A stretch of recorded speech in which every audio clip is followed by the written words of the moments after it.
Welcome to the Banker Lamp. Please enjoy the video. In this video, I will explain how to make hard origami. First, select the right paper. A good quality kami or foil-backed paper, often 15 cm by 15 cm, provides the best results for complex models. Next, ensure you have a clean, flat surface to work on. Familiarize yourself with fundamental folds like the valley and mountain folds, as these are the building blocks for almost every advanced technique.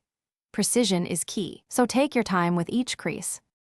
Moving on to advanced techniques, you'll want to explore reverse folds and sink folds. These are crucial for creating detailed elements like bird heads or animal legs. Wet folding is another powerful method, allowing you to gently shape the paper into beautiful curves and organic forms, giving your creations a more sculptural feel.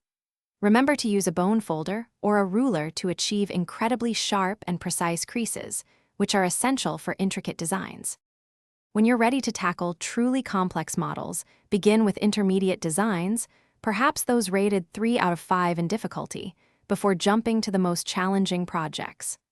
Always follow diagrams meticulously, step by step, ensuring each fold is accurate. If a particular step seems confusing, don't hesitate to search for video tutorials. Seeing the fold demonstrated can often clarify complex instructions and help you overcome tricky sections. The most important ingredients for mastering hard origami are patience and consistent practice.